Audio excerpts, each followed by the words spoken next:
everyone, welcome back to my channel. Now before we get started with today's video, I do have two things that I want to mention. The first is that Halloween is already next week, so starting Tuesday I will begin dropping the Halloween videos, so stay on the lookout for those. I'm very excited for these videos to come. Now the second thing is the Shelby, because a lot of you have been asking me, do you know anything about the Shelby? Do you have any update? And the answer to that is no, unfortunately, but tomorrow I will be going to the dealer and trying to find an update, anything from them. Hopefully it's something good, but like I mentioned to you before, I will let you know as soon as I know anything about the Shelby. But now let's get started with today's video. So please welcome my new 2-post lift for my garage. So this is something that I've been waiting for such a long time. I'm so excited that it's finally here, and this is actually part of the garage update that I had mentioned to you guys probably like a month ago. There's still some other things that are pending for the garage, but this is probably the biggest one. And this 2-post lift was actually supposed to be installed quite some time ago, but there have just been so many delays in getting this installed here in the garage, but I'll get further into that in a little bit. Now before I talk about this 2-post lift, I actually want to talk about and go further into detail as to what I had to do in order to prepare and set up the garage to get this lift in here. So first things first, this 4-post lift used to be here where the 2-post lift is, and as many of you may have seen in that video where I moved the 4-post from this side to here, and then this is where it remained. Now in that video I did actually move this 4-post in front of this,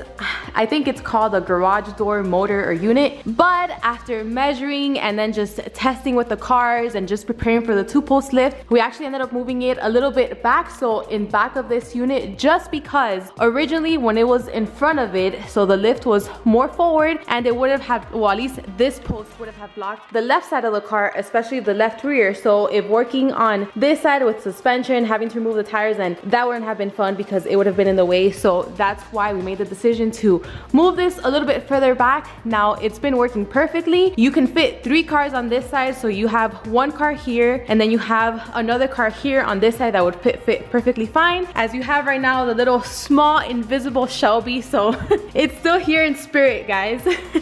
And of course we have the 3rd car on the lift. So far it's worked completely fine. Now another thing that you guys were concerned when I moved this 4-post lift in that video was about this motor. So this was actually on this side, and yes, it made it so uncomfortable to lift up the car and then lower it just because you had to be going under here and it was just not enough space. So then this motor was actually moved from here to here, and now it just makes things a lot easier. And then something else you guys were concerned about in that video is if I were to just put these cars under here, if I was gonna have enough space to actually get out the car and then go back in. But as you can see with the GTR, there's plenty of space. You can get in, you can get out with no issues, and no, the door will not hit the post, it will not hit the wall. It's been tested. So I'm very glad with how this layout is, and there's still here room for another car. So ideally now with the setup with the 4-post lift on how it is and the 2-post lift being here, it could actually be 5 cars. So 3 cars on that side and then 2 cars on this side. So I mean, extra room is always good. But now let's get on with the 2-post lift. This is a BENDPAK 2-post lift. It is their Grand Prix series, and the model of this lift is the GP7LC. This lift is designed for a minimum ceiling height of 10 feet. The ceiling height in my garage is about 10.5 feet, so I do have a little bit of extra room at the top. And this is also designed for a maximum capacity of 7,000 pounds. So since this is a 2-post, it does require for it to be drilled into the floor, unlike the 4-post lift where it's optional, so you can drill it into the floor if you want to or you don't. But if you ever need to move it just like I did, then you can just choose to not drill it. Now back to the 2-post, having it drilled on the floor was one of the delays that held up having this installed in the garage sooner, just because this garage floor is actually post tension. So what that means is that it has cables in the concrete, and you actually need to have a company come here and scan the floor so they can let you know where the cables are and where they aren't. This blue tape that you see here, this is because we planned for the 2-post lift to be in this area. We just didn't know we wanted it towards, oh, and by the way, this tape runs from the left side all the way to the right side. That's because we just didn't know if we wanted this 2-post lift to be here on the left side in the garage or on the right side. Originally we wanted it on the left side and the 4-post here, but we quickly realized that that wasn't going to work just because of the dimensions of this 2-post lift. They weren't gonna just be able to fit side by side, which I'll get more into the dimensions in a few. So this blue blue tape that you see here, you see that it's vertically and also runs horizontally. So that's where the cables are in every single area where the blue tapes is marked. And then this was just left here as a guide for when the installers came to install this lift and then to drill into the floor. They knew where to not drill, which is where the blue tape is, and then just stay in the middle of that like you see here. So you just want to stay in the center of that and not get close or drill where the tape is. That was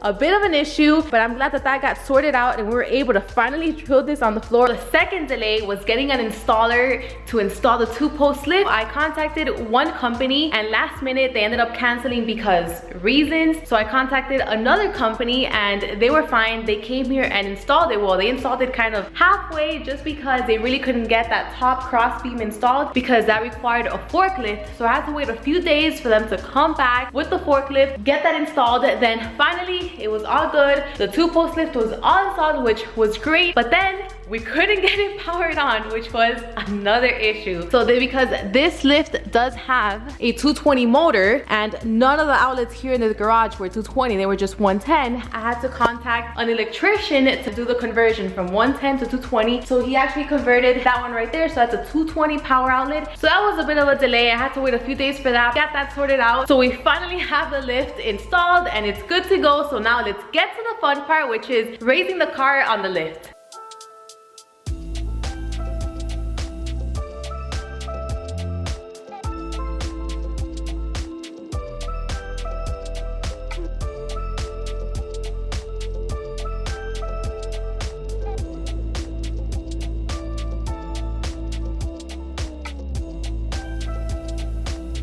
So before I raise the car, I do want to tell you that there is a bit of a clearance issue when it comes to the 2 arms at the bottom for the 2-post lift if you have a low car, which all of the cars here in the garage are low. So what I'm doing for that is I have these wooden planks here on the floor. So they are underneath all 4 wheels and the car is on them. So that just gives it a little bit of extra height and then therefore enough clearance for these yellow arms to clear the car. In the future, what I plan on doing is getting these low profile racing ramps, and then that way I'll place them where the wooden planks are now. The car will just be able to drive up on them and then it'll give me enough clearance for these arms. And by the way, these are the lowest profile arms that you can get from BENDPAK. Now that we got that cleared up, let's go ahead and raise the car, which is as simple as pressing this button and up it goes.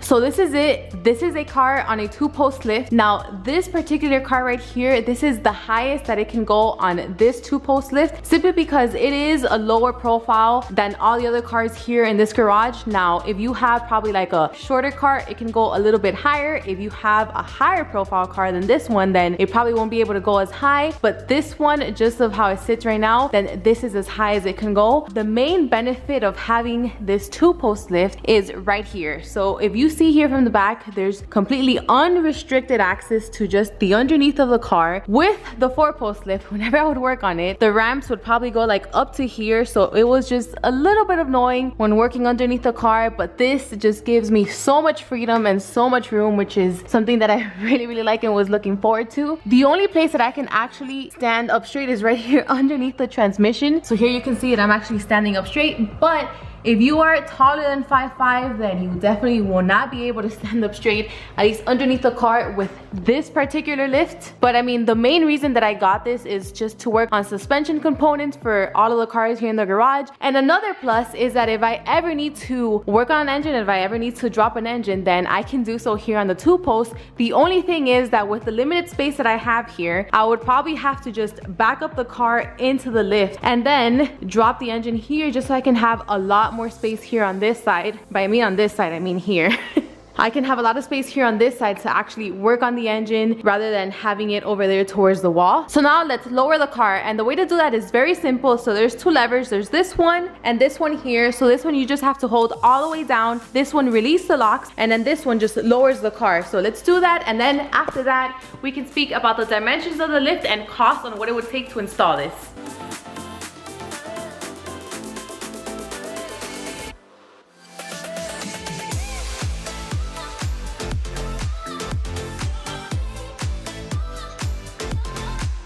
So the dimensions of this 2-post are 9 feet and 8 inches in height. So that's why you need to have a ceiling height that's at least 10 feet. Now the width is 10 feet and 4 inches. They do sell another 2-post lift that's a little bit shorter than this, and you can actually fit it with a minimum of a 9 feet ceiling. So that's also good. So you can get that if your ceiling is not as high as this one. And they also sell another one that doesn't have this top cross beam here. Now the only issue with that one and why I didn't choose it is because of 2 reasons. So the first one is because that one actually has the columns that they're a lot larger. Now them being a lot larger, they actually get pretty close to the cables here. So that's why I didn't choose that one, just because I'd rather be safe than sorry. Now the second reason why I didn't go with that lift is because it is a lot wider. So it's 11 feet in width. So therefore it would actually interfere with me being able to drive the car and be able to center it, just because of this post right here of the 4-post. So this would kind of be in the way and I wouldn't be able to center the car. So all in all, that's why I decided to go with this particular lift right here, and I'm so happy and so glad that I did.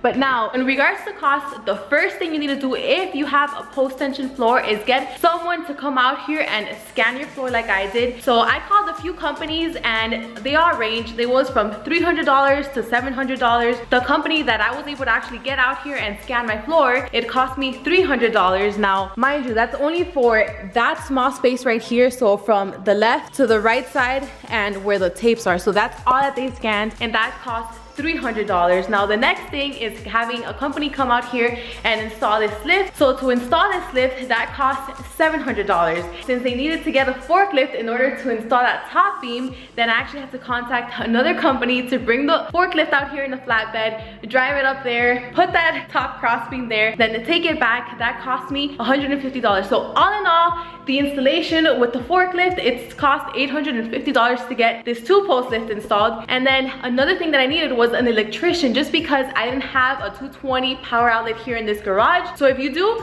great for you, but since I didn't, I had to call him, and then that cost me $170. So he was able to convert that power outlet right there in the garage, as well as the main circuit breaker. Now the cost of this particular 2-post lift was $3,200. So I know it took quite a bit to actually prep the garage, with me having to make a few changes here and then actually setting it up beforehand to get this 2-post lift here. But you guys have just no idea how long I've been waiting to actually get this 2-post here finally installed in my garage. It was supposed to be installed quite some time ago, but there was just so many delays and a few things that I had to do in order to set up the garage. But I'm so glad that it's finally here, it's finally installed. I finally get to put it to good use very, very soon. If you see here across the wall, there's so many boxes there, and those are parts that are just waiting to be installed. And then this 2-post lift was the hold up. I also have boxes inside the house, so I was waiting on this and I was just counting on the days for this to be installed and then I could finally use it, and that day has finally come. So do expect those installation videos to come very soon. I'm so looking forward to that and excited to start working on them on my 2-post lift. But I hope you guys enjoyed this video. Thank you so much for watching, and I'll see you on the next one.